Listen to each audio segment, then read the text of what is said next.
Okay, I'm going to show you guys how to make some different style flowers. Now, you can see I have a few different petal sizes cut out, even though it's all the same color. So this is a gardenia cutout, also gardenia. This one's the rose, and then this is the peony.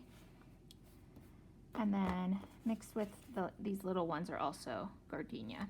So I'm going to mix and match these and make some really cool flowers. So what you need is some sort of rolling device.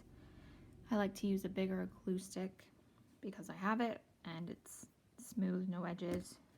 A pencil for tracing, which I already cut these out, so we don't need to do that. And then scissors, of course, and glue gun with plenty of glue sticks. Now, all of these are made out of just regular 8x11 paper that I got at Michael's. And in the end, we'll be able to make a giant flower like this. And this is about a 26-inch wide flower. And you can just keep extending the layers on this outside to make it even bigger if you needed to. Okay, here we go. So first step is obviously cutting. Once we're done with that, we're gonna go ahead and cut slits. You can typically cut all your batches at once. Now I didn't do, on my instructions you'll see that it says cut 6 of these, cut 6 of the next size, then it goes 5, 4, 4, and then 3. But once you kind of do that the first time and you get a feel for how the layers go and how you like it, if you want a more full flower, you're going to use more petals. If you want a smaller flower, you'll use less. And then going forward, once you get more comfortable with it, you may feel good about mixing and matching different styles.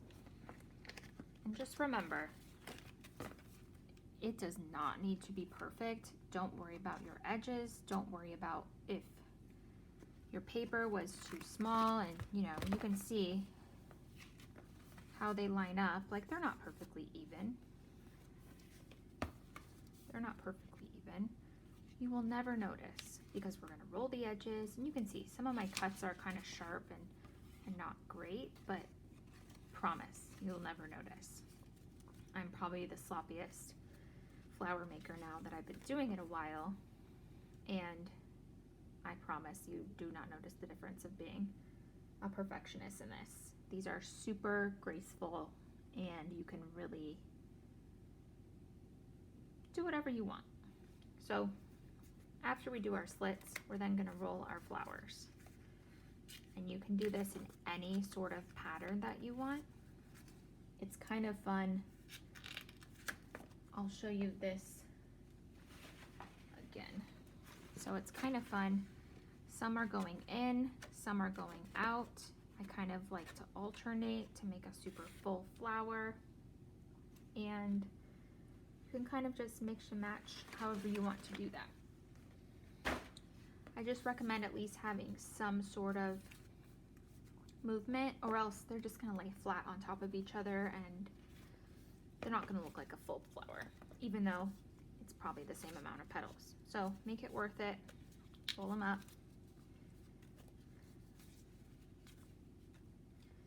So even though I'm rolling these the same direction, these ones can go this way and these can go this way.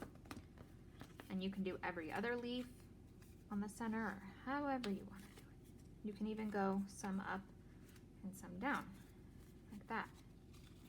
Because once we do this, it's going to just create a little bit of movement.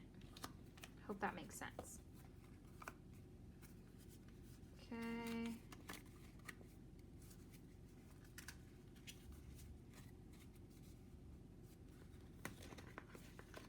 Let me show you how I roll these.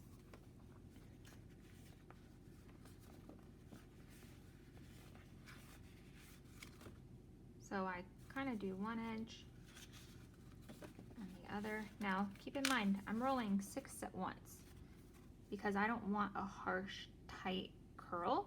I just want some movement. That's all I'm after. So I'm not super picky about how this is gonna go.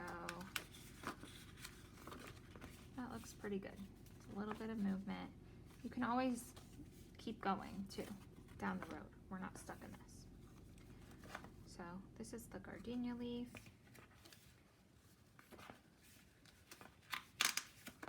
Typically I go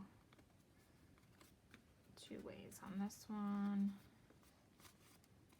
There we go. Okay, I'm gonna finish this up and then we'll get to the next step.